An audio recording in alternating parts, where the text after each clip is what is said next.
안녕하십니까. 김성구입니다. 오늘은 무엇이 불교인가, 그리고 무엇이 불교가 아닌가의 시리즈 강의 중 제1부 가운데 7번째 강의를 시작하려고 합니다.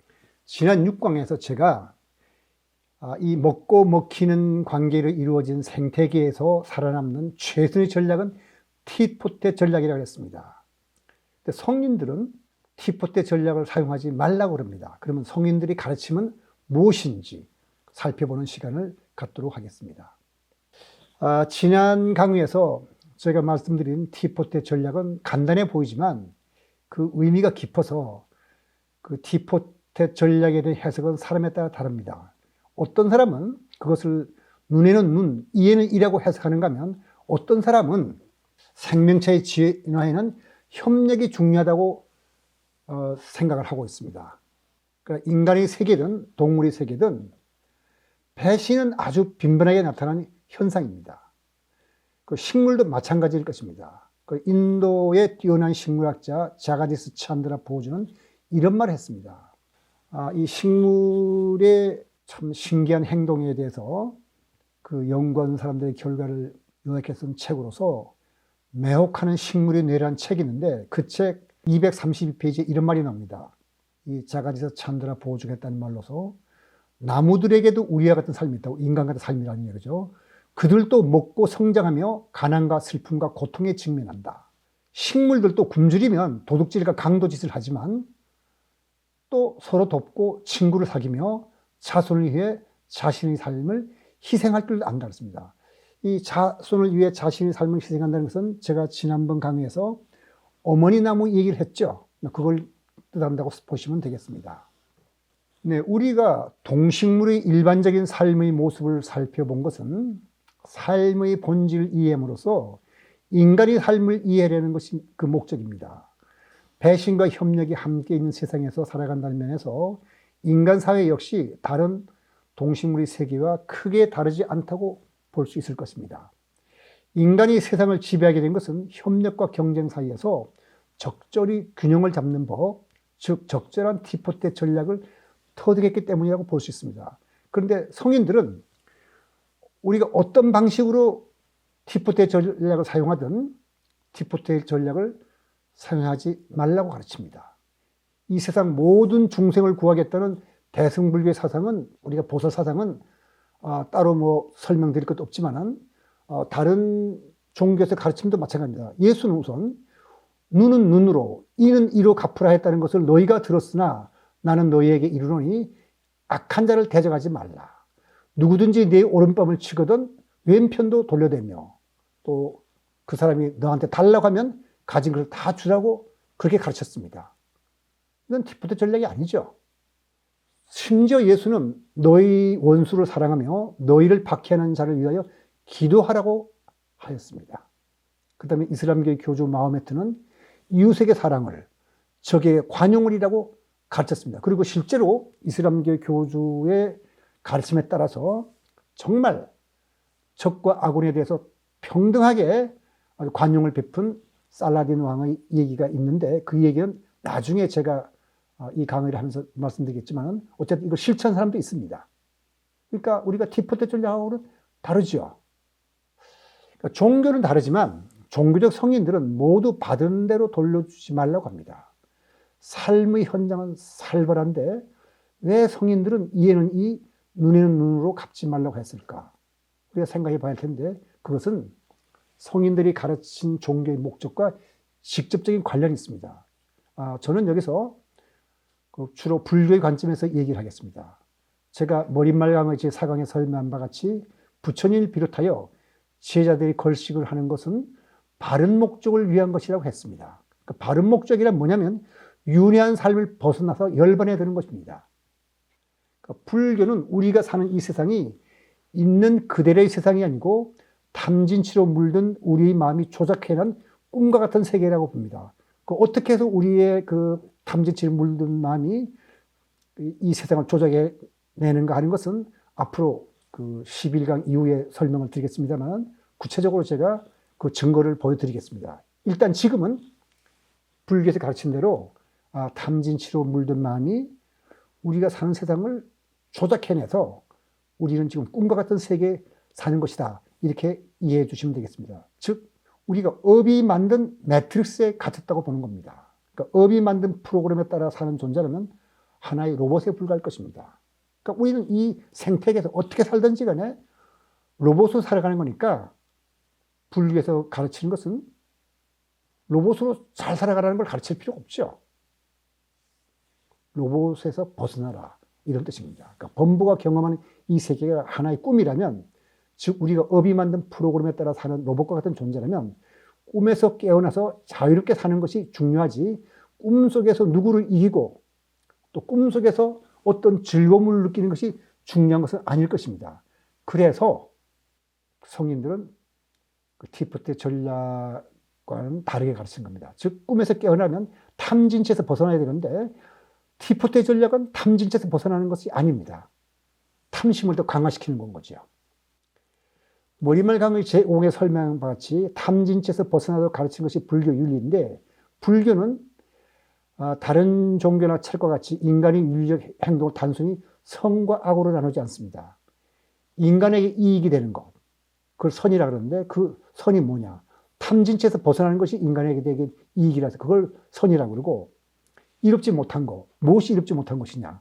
탐진체에서 벗어나지 못하는 게 오히려 탐진체를 강화시키는 것이 이롭지 못한 것이죠. 그걸 불선이라고 합니다. 그리고 이익도 없고 해롭지도 않은 거, 다시 말해서 탐진체를 강화시키지도 않지만은 그렇다고 해서 그 탐진체에서 벗어나게 해도 하지 않는 그러한 말과 행동과 마음가짐을 무기라고 합니다.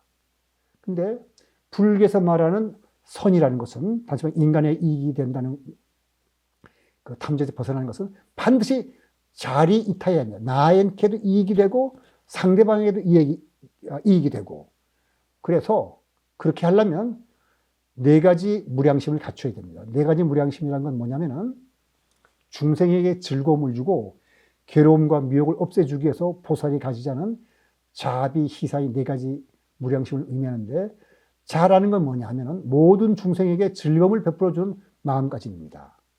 그다음 비라는 것은 중생이 불쌍히 여기는 마음으로서 고통의 세계로부터 구해내는 마음가짐으로서 중생이 괴로워할 때는 나도 함께 괴로운 마음을 가지고서 공감하는 것이죠. 희라는 것은 뭐냐면 중생으로 하여금 고통을 버리고 낙을 얻어 희열하게 하려는 마음가짐으로서 중생이 즐거워하면 나도 함께 공감해서 기뻐하는 그런 마음이 되겠습니다. 그다음에 사라는 것은 탐욕이 없음을 근본으로 해서 모든 중생에게 평등하게 보고 미움과 가까움에 대한 구별을 두지 않는 평등한 마음가짐, 이런 마음가짐을 우리가 수행을 통해서 닦으라는 것이 보살의 기본 정신입니다. 그러니까 사무량심이 있거나 그것을 추구하는 사람이라면 자신이 손해를 보는 일이 있다 하더라도 티포트의 전략을 쓰지 않을 겁니다. 근데 불교만 꼭 그런 게 아니고 기독교의 예수도 하늘나라를 얘기를 했거든요.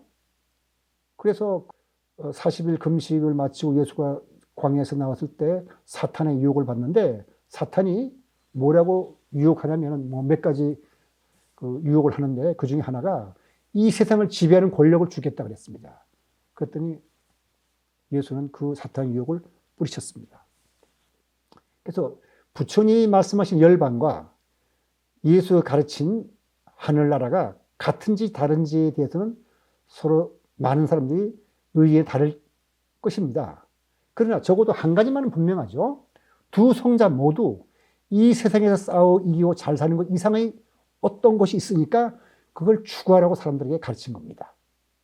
얼핏 생각하면 불교의 보살정신과 원수를 사랑하는 마음으로 살아가면 현세의 삶에 도움이 되지 않고 손해를 볼 것 같지만 그렇지는 않습니다. 티포트 전략과 다른 성자들의 가르침은 그 가르침을 충실히 따른다면 현세의 삶을 위해서도 큰 도움이 되게 마련입니다. 그러니까 부처님은 가르침을 볼 때 그 가르침을 따르면 현세에서도 좋고 내세에서 좋다는 말씀을 자주 하는데 사실입니다. 왜 그런지 한번 살펴보죠. 마음가짐과 행복과의 관계를 말해준 연구결과는 많이 있는데 꼭 출세를 하고 재물을 많이 얻거나 높은 업적을 쌓아서 명예가 높아진다고 해서 행복해지는 것은 아닙니다. 앞으로 강의를 통해서 여러 가지 삶의 예를 살펴보겠지만 여기서는 노회선 선원들 운명에 대해 살펴보려 합니다. 이미 지난번 제가 4강에서인가 3강에서인가 했었는데 그때 말씀드린 것을 조금 더 자세하게 설명드리겠습니다. 이 노회선 선원들은 17세기, 18세기 영국 일반 노동자들에 비해서 수입이 적어도 3배나 10배 정도 많았지만 짜증을 잘 내고 쉽게 폭력을 휘두르고 쌓였기 때문에 편하게 살지 못했습니다. 뭐 조금만 누가 뭐라 그러면 화를 발작 내고 칼을 들고 싸우니까 그게 편하게 살 리가 없죠. 그 그림이 보이는 것이 바로 그 아프리카 서해안 쪽에서 신대륙으로 사탕수수 농장으로 지금 노예를 실어 나르던 그 그림인데, 그때 그 노예선을 보면은 어떤지 한번 그림을 보죠. 마치 성냥개비를 눕히듯이 사람들 이렇게 차곡차곡 눕혔습니다. 그리고 병들면 바다에다 던져 죽여버리고, 조금이라도 마음에 안 들면 채찍이라 때리고, 여기 지금 차곡차곡 보이는 검은 점들이 사람이 성냥개비처럼 누워있는 것을 그린 그림입니다. 노예선 선원들은 노예를 우리가 상상할 수 있는 것보다 훨씬 가혹하게 됐습니다. 그러니까 폭력과 살인은 일상이었습니다. 이렇게 내가 이 노예들에 대해서 폭력을 하고 살인을 하면은 결국 내 마음이 거칠어지고 그 거친 내 마음은 나를 공격하게 마련인 겁니다. 그래서 노예 상인들이 과부라는 게 바로 그 수입은 많았지만 남과 싸우고 거친 행동을 했기 때문에 행복에 살지 못했다는 거거든요. 그러니까 노예 상인들이 과부를 한번 생각해 보십시다. 도대체가 선악이란 건 뭔지, 왜 자비로워야 하는 건지, 왜 살dom을 행하면 안 되는지, 악행을 꾸미고 지령한 자는 어떻게 되는지, 결국 그 모든 화살이 자기 자신에게 돌아오는 겁니다. 거칠게 행동했기 때문에. 그래서 불교에서 생명체를 유정이라고 정의한 것은 수행의 측면에서 볼 때 참으로 적절하다고 볼 수 있습니다. 왜냐하면 모든 생명체는 고통과 즐거움을 느끼기 때문이거든요. 고통을 느끼는 생명체에게 고통을 주는 것은 결국 돌고 돌아서 자신에게 고통을 주는 것과 마찬가지입니다. 남을 해치고 괴롭히는 자에게 마음의 평화가 있을 리가 없어요. 그건 여러분이 생각해봐도 그렇지 않겠습니까? 남을 해치는 마음은 결국 내 자신을 해치기 마련입니다. 그리고 남을 돕고 사랑하는 것은 나 자신의 성장과 행복을 위해서도 좋은 일입니다. 내가 사랑의 마음을 가진다면 그 사랑의 마음은 결국 나에게 다시 돌아오게 돼 있어요. 내가 쏜 화살은 반드시 나에게 돌아오거든요. 그것이 지난 머릿말 강의에서 소개한 법구공의 개성이 뜻하는 바인데, 그 내용이 굉장히 중요하기 때문에 여기서 다시 한번 복습한 김에서 한번 읊어보도록 하겠습니다. 악의 열매가 있기 전에는 악한 사람도 복을 만난다. 악의 열매가 있고 난 뒤에는 악한 사람은 죄를 받는다. 선의 열매가 있기 전에는 착한 사람도 화를 당한다. 선의 열매가 익은 후에는 착한 사람은 복을 받는다. 그것이 재앙이 없을 것이라 해서 조그만 악이라도 가벼이 여기지 말라. 한 방울 물은 비록 작아도 모이면 큰 바다를 이루나니 이 세상의 그 큰 죄악도 작은 악이 쌓여서 이룬 것이다. 그것이 복이 되지 않을 것이라 해서 조그만 선이라도 가벼이 여기지 말라. 한 방울 물은 비록 작아도 모이면 큰 바다를 이루나니 이 세상의 그 큰 행복도 작은 선이 쌓여서 이루어진 것이다. 이게 바로 성인들의 가르침입니다. 이 성인들의 가르침은 적어도 제가 아는 한 부처님이나 기독교 예수나 마음의씨나 공자나 다르지 않습니다. 많은 사람들이 출세와 재물을 원하고 명예를 얻고 싶어합니다. 그래야 행복하다고 생각하는데, 그러나 거기에 사랑과 자비가 따르지 않는다면 그 결과는 본인이 생각했던 것과는 많이 다를 것입니다. 그래서 오늘 강의는 여기서 마치도록 하고, 다음 제8강에서는 출세하고 성공한 사람들의 얘기를 살펴보고 행복과 삶의 의미가 무엇인지 생각해보는 시간을 갖도록 하겠습니다. 오늘 강의 여기서 마치도록 하겠습니다.